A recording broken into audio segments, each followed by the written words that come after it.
Peters. Thank you, Madam Chair. Director Wray, according to reporting, 8 people in Allen, Texas this past weekend who were murdered by a man who allegedly held white supremacist views. You and I have discussed the fact that white supremacists and anti-government extremists really pose the greatest terrorist threat in the country, domestic terrorism threat here in the homeland for many years.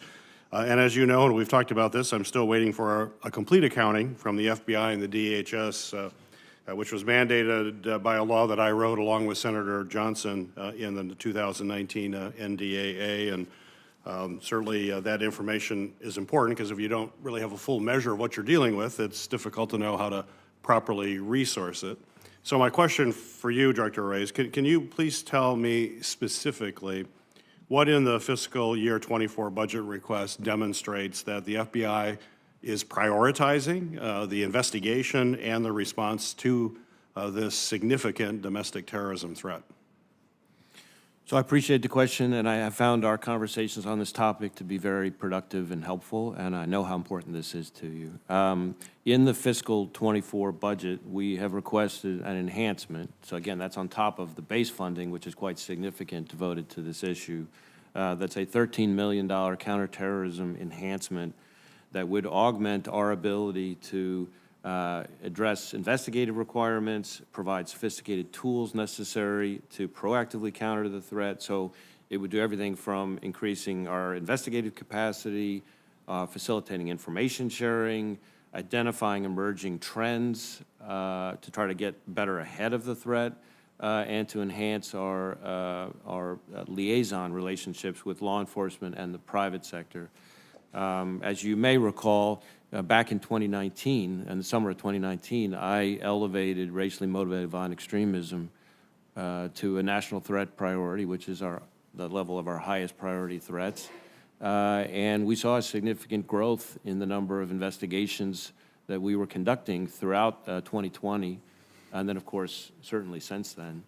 And so we would look for the enhancement that I've just described to build on top of the base that we already have, because we can't really rob Peter to pay Paul. All these other threats we've been talking about are not subsiding at the same time that we're having to focus on terrorism.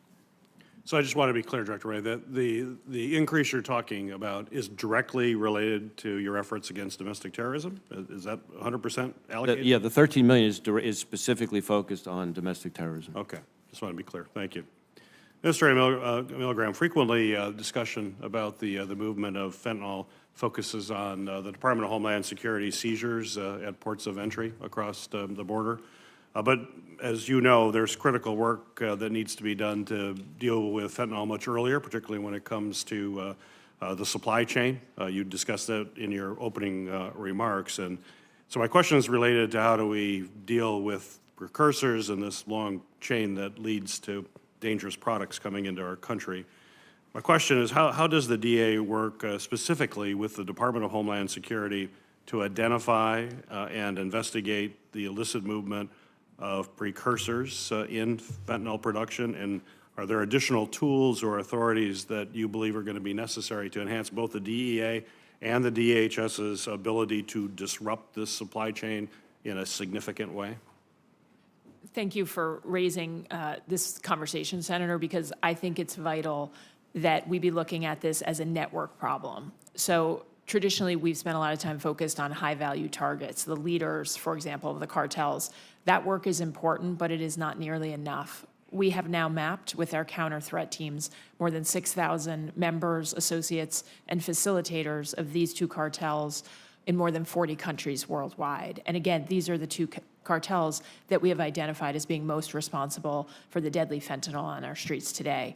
This starts in China with the precursor chemicals, and then it goes to Mexico, where those chemicals are being used to make fentanyl. So we are targeting specifically those precursor chemical companies, both on the clear net and on the dark net, and the individuals who are engaged. Now, we do work closely with DHS. They have capacities related to cargo shipment. One of the challenges that we are all facing, though, is that right now, because the chemical industry is so underregulated, as I mentioned earlier, in the Chapitos network case where we've charged 28 individuals, including 4 in China, they are hiding what those chemicals are as they're being shipped out. And so there's no know your customer requirement. There is no requirement that anything be correctly labeled. And so we are working as hard as we can with DHS and others to figure out how we can best infiltrate and adapt to be able to track those shipments and to stop them even before they get to Mexico. Thank you. Thank you, Madam Chair.